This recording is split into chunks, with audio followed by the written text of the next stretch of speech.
सबसे पहले मैं लोकमंगल जो इस कार्य को करते हैं तो उनकी आयोजन समिति को बहुत बहुत बधाई दूंगा।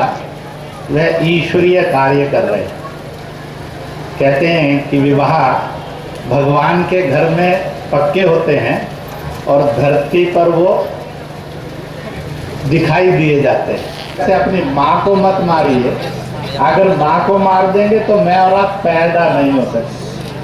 इसलिए अपने कहते हैं इसको लड़की नहीं कहो, इसको औरत नहीं कहो, इसको बेटी कहो, बहन कहो, माँ कहो, तो भ्रूण हत्या, बलात्कार, तलाक और घरेलू हिंसा से मुक्त हो जाए। इसलिए अंग्रेजी में बोलते हैं कंसेप्ट ऑफ लेडी नहीं चाहिए, concept of daughter, sister end mother चाहिए। इसलिए उसको लड़की नहीं मानिए, बेटी मानिए, बहन मानिए, औरत नहीं मानिए, माँ मानिए, तो इस पाप से भी मुक्त हो जाए।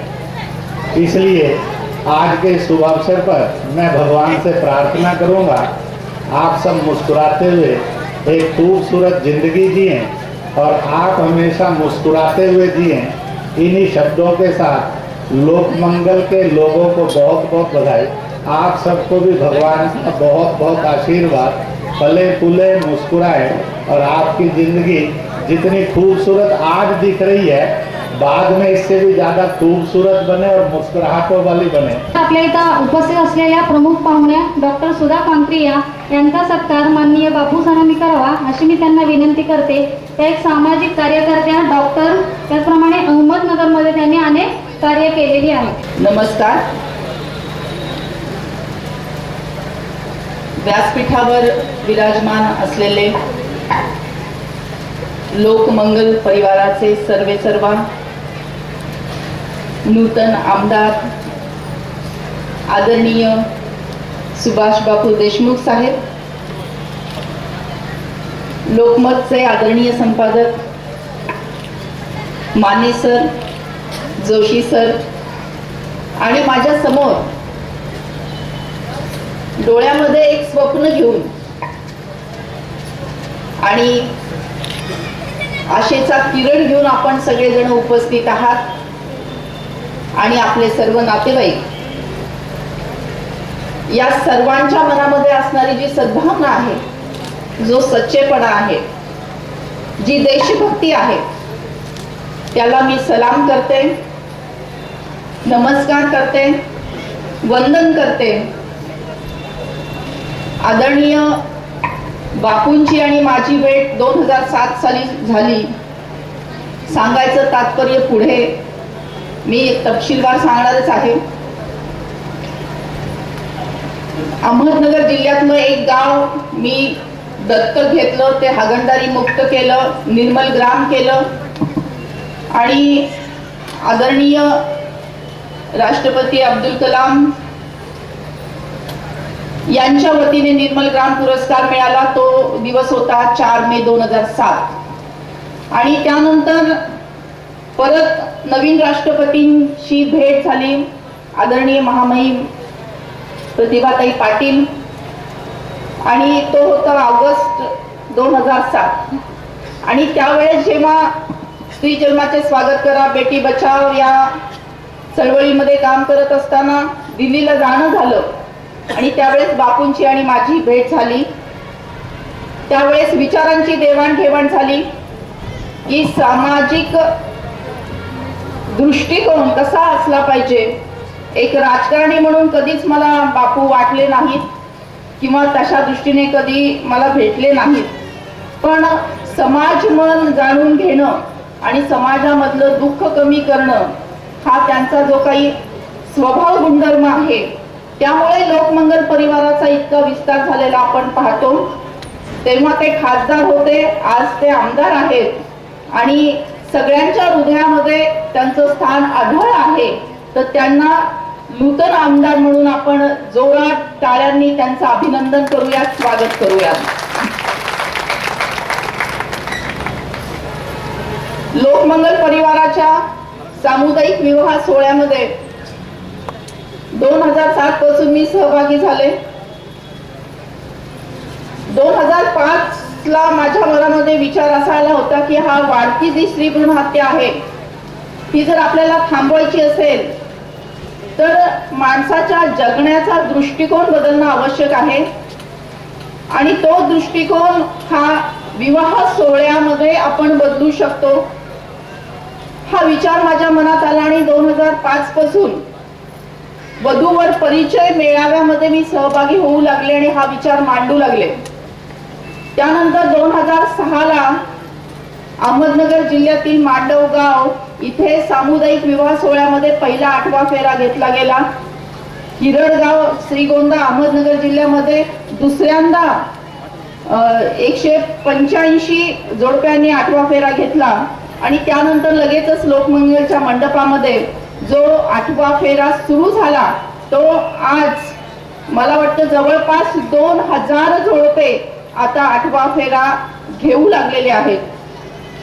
आणि हा 8वा फेऱ्याचं महत्व की 8वा फेरा जर आपण विवाह सोहळ्यामध्येच घेतला तेव्हाच आपण कमिटमेंट केली तर भावी आयुष्यामध्ये आपल्या पोटी जो काही जन्माला येणार आहे मुलगा किंवा मुलगी त्यांचं आपल्याला मनापासून स्वागत करायचं आहे.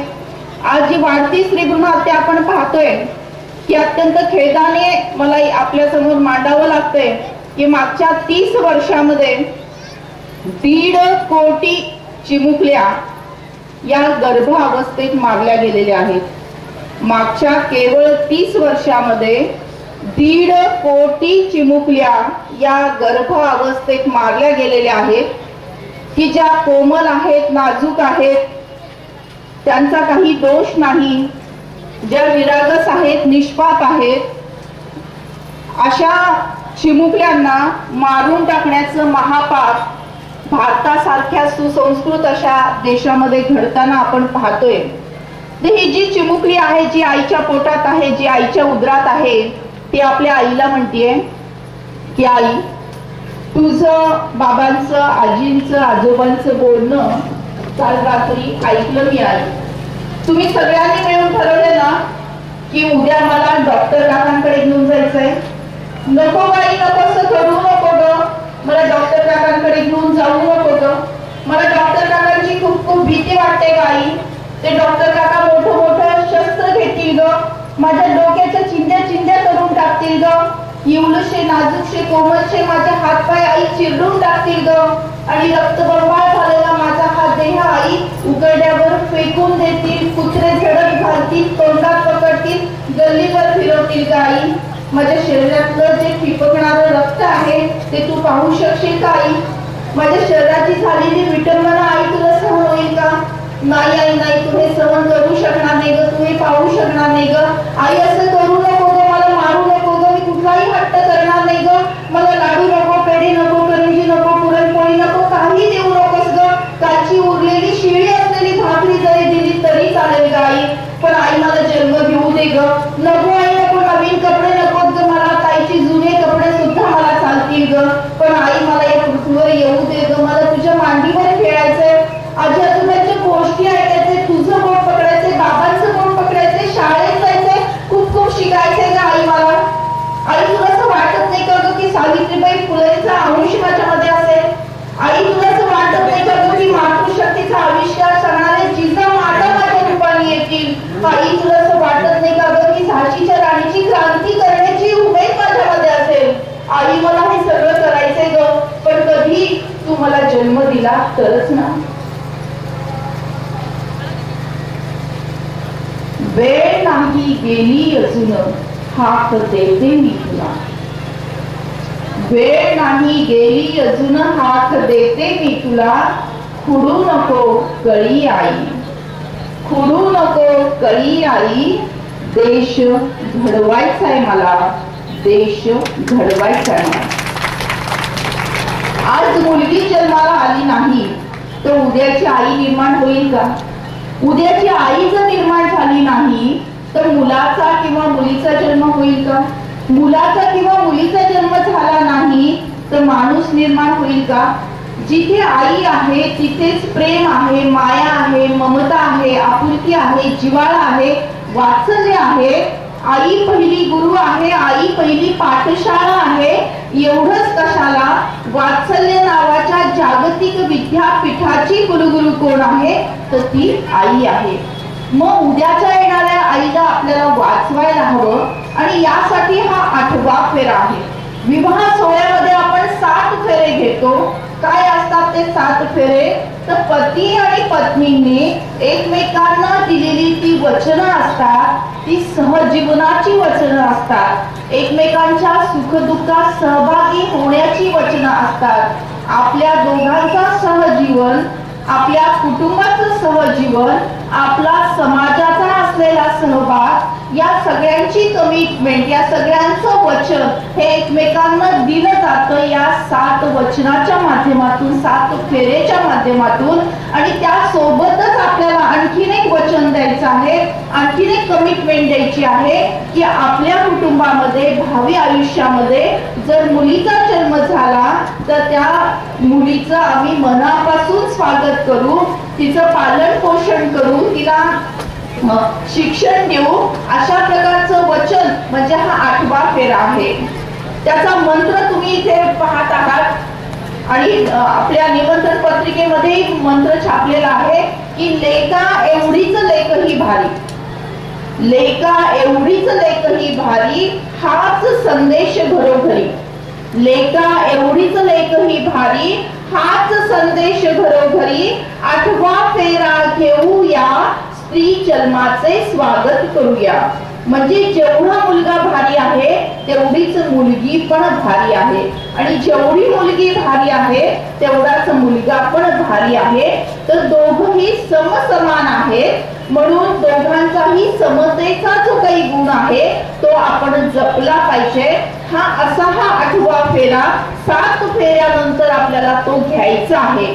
आजपर्यंत लोकमंगल परिवाराच्या मंडपातील प्रत्येक वधूवरांनी हा 8वा फेरा घेतलेला आहे आणि लोकमंगल परिवाराची खासियत याच्या पुढे जाऊन की आजपर्यंत ज्यांना ज्यांना कन्यारत्न प्राप्त झालेले आहे त्यांना सगळ्यांना एफडी बापूंनी खास मुलींसाठी दिलेली आहे. त्यासाठी आपण जोरदार टाळ्यांनी त्यांचं अभिनंदन करूया.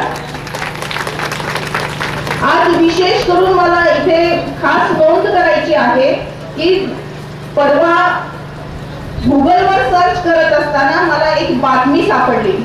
ती बातमी अशी आहे, टाइम्स नेशन या पेपरमध्ये ती आलेली बातमी आहे, म्हणजे देशभरातून ही प्रकाशित झालेली बातमी आहे. आज पण आपण ती गुगलवर पाहू शकतो. त्यामध्ये त्याने असं लिहिलेलं आहे की राजस्थान मधील जयपूरच्या जवळ असणारं झुंझुनू नावाचं गाव आहे, तालुका आहे. त्या झुंझुनू तालुक्यामध्ये सर्वात जास्त स्त्री भ्रूण हत्या राजस्थानच्या स्टेट मध्ये होतात. तर त्या तिथे 8वा फेरा स्त्री जन्माच्या स्वागताचा राबवला जावा अशा प्रकारच्या सूचना तिथल्या आरोग्य अधिकाऱ्यांनी केलेल्या आहेत. मुद्दा मी बातमी वाचून दाखवते की Hindu wedding rituals call for the 7 pledges to be taken by couple tying the knot. The health department of Zunzun has however come up with the 8th O म्हणजे 8वा फेरा म्हणजे 8वं वचन. आणि Jhunjhunu deputy chief medical and health officer doctor Pradeep Singh told म्हणजे तिथल्या health ऑफिसरनी हे सगळ्यांना कंपल्सरी केलेलं आहे. This is for the first time in the state that such a scheme is being launch under the save girl child project. त्यांनी पुढे असं म्हटलंय की this affidavit will be authorised. This affidavit will be authorized by the Minister of the State of Health, Dr. Rajkumar Sharma. म्हणजे लग्न करत असताना 7 फेऱ्यासोबत 8वा फेरा तर घ्यायचाच आहे, पण त्यासोबतच एक ॲफिडेव्हिट सुद्धा वधूवरांनी करून द्यायचा आहे, म्हणजे लिहून द्यायचं आहे की आमच्या कुटुंबामध्ये मुलीचा जन्म होण्यासाठी किंवा मुलगा नको म्हणून आम्ही सेक्स डिटर्मिनेशन करणार नाही आणि मुलीच्या जन्माचं आम्ही स्वागत करू. अशा प्रकारचं ॲफिडेव्हिट लिहून देण्याचा असा क्रांतिकारी निर्णय राजस्थान सरकारने घेतलेला आहे आणि त्यांनी 2 नोव्हेंबर 2012ला ही स्कीम डिक्लेअर केलेली आहे आणि त्यांनी जवळपास 3000 ॲफिडेव्हिट छापून घेतलेले आहेत. पण त्या बातमीमध्ये किती त्याचा उपयोग झाला त्याचा उल्लेख नाही. तर अशा प्रकारचा हा जो 8वा फेरा जो आपण 2005 साली सुरू केला त्याचा परिणाम चांगला होत आहे असं सिद्ध झाल्यानंतर आता राजस्थान सरकारने तो शासनाच्या वतीने राबवाव्या अशा सूचना केलेल्या आहेत आणि अशाच प्रकारच्या सूचना आदरणीय बापूंच्या प्रयत्नाने आपल्या महाराष्ट्रामध्ये आणि भारतातल्या इतरही राज्यात होतील असा विश्वास मला इथे नक्की वाटतो. आणखीन एक संशोधन मला तुमच्या पुढे मांडायचं आहे. ते संशोधन आहे वॉशिंग्टन नावाच्या विद्यापीठामध्ये, ब्रिंगहॅम यंग या विद्यापीठामध्ये वॉशिंग्टन इथे एक संशोधन झालेलं आहे आणि ते संशोधन असं सांगतं की निरोगी आयुष्याचा मूलमंत्र नांदा सौख्य भरे. निरोगी आयुष्याचा मूलमंत्र नांदा सौख्य भरे म्हणजे सहजीवन, पती आणि पत्नीचं सहजीवन हे आनंददायी असेल, परस्पर पूरक समजूतदारपणाचं असेल तर दोघांचंही आयुष्य आणि आरोग्य हे उत्तम राहतं असं संशोधन केल्यानंतर हे हा रिपोर्ट आता 2013ला हा त्यांनी जाहीर केलेला आहे. आणखी मुद्दाम मला इथे रिपोर्ट तुम्हाला सांगायचे आहेत वेगवेगळ्या स्टेटचे की आता मध्यंतरी भारतातील वाढत्या स्त्री भ्रूण हत्येवर अमेरिकेत संसदेत चर्चा झाली. भारतातील वाढत्या स्त्री भ्रूण हत्येवर अमेरिकेच्या संसदेमध्ये चर्चा झाली. खरं म्हणजे अमेरिकेमध्ये स्त्री भ्रूण हत्या होत नाही जेवढ्या आपल्या इथे भारतामध्ये होतात. तर त्यांनी चर्चा केली आणि त्यांच्या चर्चेमध्ये त्यांनी काही एक कमिटी नेमली. त्या कमिटीने अभ्यास करायला सांगितल्या. त्या अभ्यास केल्यानंतर कमिटीने रिपोर्ट सादर केला आणि त्यांचं असं म्हणणं होतं की स्त्री पुरुष समतेच्या विचाराची पेरणी ही सांस्कृतिक चालीरीतीतून केली तर हा प्रश्न सुटू शकेल. स्त्री पुरुष समतेच्या विचाराची पेरणी सांस्कृतिक चालीरीतीतून केली तर हा स्त्री भ्रूण हत्येचा प्रश्न सुटण्यास मदत होणार आहे. आणि नेमकं तेच या लोकमंगल परिवाराच्या वतीने आपण या सांस्कृतिक म्हणजे आपल्या या 8वा फेरा स्त्री जन्माच्या स्वागताच्या या माध्यमातून आपण करत आहोत. एवढंच कशाला 2012ला नोव्हेंबर 2012ला युनिव्हर्सिटी ऑफ माउंटन्स युरोपमध्ये एक कॉन्फरन्स झाली होती. त्या कॉन्फरन्सच्या उद्घाटनाचा प्रमुख पाहुणे म्हणून मला निमंत्रित करण्यात आलं होतं. मी त्या सेमिनारला कॉन्फरन्सला गेले होते आणि तिथेही या विषयावर चर्चा झाल्यानंतर हेच सगळ्यांच्या चर्चेच्या अंती लक्षात आलं की माणसाच्या जगण्या वागण्यातून माणसाच्या जीवनातल्या विविध टप्प्यातून जर स्त्री पुरुष समानता राखली गेली तर हा स्त्री भ्रूण हत्येचा प्रश्न हा आपल्याला संपुष्टात काढता येईल. आणि त्यासाठी संयुक्त राष्ट्राकडून, संयुक्त राष्ट्र म्हणजे सगळे राष्ट्र मिळून एक जी समिती बनवलेली आहे त्याला संयुक्त राष्ट्र समिती असं म्हटलं आहे. तर त्यांनी एक नवीन प्रोजेक्ट लॉन्च केलेला आहे आता या 2014ला. संयुक्त राष्ट्राकडून स्त्री पुरुष समानतेसाठी आंतरराष्ट्रीय अभियान ही फॉर शी म्हणजे पुरुषांचा सहभाग स्त्रियांच्या उन्नतीसाठी असा त्याचा अर्थ होतो. असा एक प्रोजेक्ट लॉन्च केलेला आहे आता या 2014 मध्ये आणि त्याच्यामध्ये 1 लाख तरुणांना सामावून घेण्याचं ध्येय आणि उद्दिष्ट त्यांनी ठेवलेलं आहे. त्याची रुजवात झालेली आहे. मेन फॉर वुमन्स हेल्थ हा प्रोजेक्ट त्याच्या अंडरही सुरू झालेला आहे. म्हणजे आपण जे काही इथे करत आहोत लोकमंगल परिवाराच्या सहकार्याने 8वा फेरा स्त्री जन्माच्या स्वागताचा हा सगळा या गोष्टींना पूरक आहे. म्हणजे जागतिक पातळीवर आपल्याला म्हणजे मान उंचवण्यासाठी आताच आपण इथे वाचलं असेल की आदरणीय मोदी साहेबांनी जे इथे मोदी साहेबांचे जे ब्रह्मवाक्य त्याला आपण म्हणू ते इथे आपण आता येता येता बॅनरवर वाचलं असेल की सबसे श्रेष्ठ भक्ती है भारत भक्ती. सबसे श्रेष्ठ भक्ती है भारत भक्ती. प्रत्येकाच्या मनामध्ये आपल्या देशाबद्दल, आपल्या भारताबद्दल, आपल्या राष्ट्राबद्दल, आपल्या भूमीबद्दल, आपल्या भारत मातेबद्दल एक प्रकारचा आदर असलं पाहिजे, प्रेम असली पाहिजे, भक्ती असली पाहिजे आणि त्यातूनच आपण जेव्हा सगळा लोकसहभाग त्याच्यामध्ये येईल मग तो आता स्वच्छतेचा मंत्र त्यांनी दिलेला आहे. घराघरातून, प्रत्येक अंगणातून, प्रत्येक रस्त्यातून, प्रत्येक गावातून, प्रत्येक शहरातून, प्रत्येक राज्यातून आणि देशातल्या कानाकोपऱ्यातून स्वच्छता व्हावी, स्वच्छतेचा मंत्र जपला जावा असा आदरणीय मोदी सरांनी हा मंत्र दिलेला आहे आणि एक आशा आपल्याला दाखवलेली आहे की अच्छे दिन आने वाले हैं. तो अच्छे दिन आने की शुरुआत यहाँ से हो गई आहे. लोकमंगलच्या मंडपामध्ये हाच मंत्र घेऊन अनेक वर्षापासून कार्य होताना आपल्याला दिसतंय. तर हा 8वा फेरा स्त्री जन्माच्या स्वागताचा आपण सगळेजण घेणार आहोत संध्याकाळी आपल्या लग्नाच्या वेळी. आणि हा जो संकल्प आहे हा संकल्प स्त्री जन्माच्या स्वागताचा आपण पाळणार आहोत. हे एक पुण्याचं काम आहे, हे एक पवित्र काम आहे. हे आपल्या कुटुंबासाठी खूप महत्वाचं असं पाऊल आपण उचलत आहोत. तर प्रत्येकाने आपल्या कुटुंबाचा विचार केला तर देश हा आपोआप पुढे जाणार आहे. म्हणून आपला सगळ्यांचा जो 8वा फेरा आपण आता घेत आहोत तो केवळ आपल्या कुटुंबापुरता सीमित नसणार आहे. तर देशाची मोठी जी समस्या आहे स्त्री भ्रूण हत्येची ती समस्या संपुष्टात आणण्यासाठी त्याची मदत होणार आहे. तर या सगळ्या सत्कार्यामध्ये पुण्याच्या कार्यामध्ये आपण सद्भावनेने मनापासून सामील होत आहात याचा मला खूप खूप आनंद होत आहे. तर आपल्या सगळ्यांना मी खूप शुभेच्छा देते. आदरणीय जोशी सरांनी आदरणीय माने सरांनी आपल्याला सांगितलं आहे की आपलं सहजीवन कसं असलं पाहिजे, आपण कशी वागणूक ठेवली पाहिजे, एकत्र कुटुंब पद्धती कशी जपली पाहिजे. आणि हा 8वा फेरा स्त्री जन्माच्या स्वागताचा एक सामाजिक उपक्रम त्याची माहिती मी आपल्याला दिलेली आहे. तर आपण सगळेजण सज्ज होऊया आणि स्त्री जन्माचं स्वागत करूया. एक छोटीशी प्रार्थना छोटीशी शपथ आपण दरवर्षी घेत असतो आणि त्याला खूप मोठं महत्व आहे. तुम्ही आपल्या सगळ्यांना विनंती करेन की आपण सगळ्यांनी आपल्या जागेवर उभं राहावं. सगळ्यांनी ताठ उभं राहायचं आहे, उजवा हात पुढे करायचा आहे आणि डोळे बंद करून भारत मातेचं चित्र आपल्या डोळ्यासमोर आणायचं आहे. भारत माझा देश आहे, सारे भारतीय माझे बांधव आहेत. माझ्या या देशात स्त्री पुरुष समानता नांदावी यासाठी मी सदैव प्रयत्न करेन.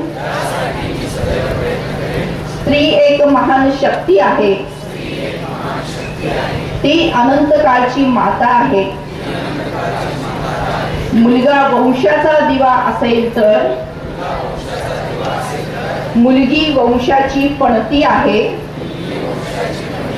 तिचा आदर सन्मान मनापासून करणे हे माझे कर्तव्य आहे.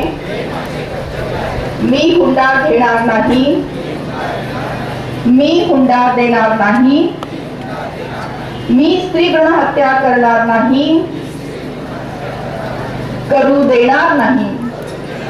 मी स्त्री जन्माचे स्वागत करेन, त्याविषयी जनजागृती करेन अशी शपथ सर्वांच्या साक्षीने आम्ही घेत आहोत. हात खाली घ्यायचा आणि भारत मातेचा जय जयकार हात उंच करून उंच आवाजात करायचे. भारत माता की वंदे. लेखा एवढीच लेखी भारी हाच संदेश घरोघरी 8वा फेरा घेऊया स्त्री जन्माचे स्वागत करूया.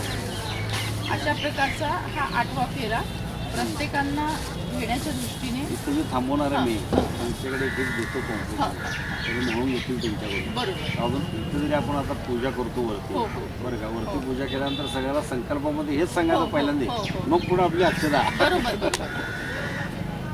आणि मुख्य म्हणजे 2007 पासून तुम्ही हा 8वा फेरा पाहत आहात.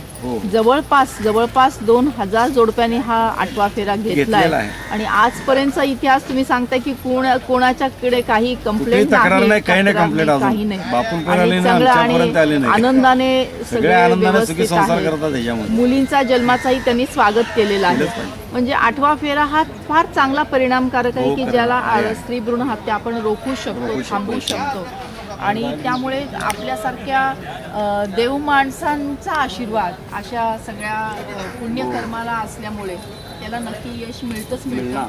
आणि तुम्ही स्वतः तुमच्या डोळ्यांनी एवढे म्हणजे विवाह सोहळे आणि एवढा 8वा फेरा पाहिलेले आहात. म्हणजे तुम्ही किती समृद्ध आणि किती पुण्यवान व्यक्ती आहात. त्याच्यामध्ये हा जो 8वा फेरा तुमचा आहे, गेल्या वर्षी पुण्याला सामुदायिक विवाह झाले सोमानी मंगल कार्यालयामध्ये. काशीकातले समाज होते. तिथं आंबेकरून होते, बुलढाण आंबेकर, त्यांच्यामार्फत मला आमंत्रण होतं. त्यांना हे समजावून सांगितलं 7 फेऱ्या आहेत आपले, 8वा फेरा असा आहे स्त्री गुणातलेचा, ह्याला महत्त्व आपण दिलं पाहिजे. त्यांना ते पटलं. Very good. म्हणून ते समाज जे ट्रस्टी जे होते सोमाणे मंगल कार्यालयाचे, तर त्यांनाही पटलं. म्हणलं कसं आहे, म्हणलं आमची सिस्टर आहे म्हणलं नगरला शांतिया मॅडम म्हणून, त्यांनी हे केलेलं आहे. त्यांच्या डोक्यात प्रकाश पडला. पटायला लागलं लोकांना एक एक गोष्टी आपल्याला समजावून सांगितलं तर पटतं. बरोबर आहे, बरोबर. आणि ती काळाची गरज आहे ना, लोकांचा सहभाग वाढला तरच हे जे काही वाईट गोष्टी, जे संकट आपल्यावर आलेले ते आपण थांबवू शकतो. दूर होतं.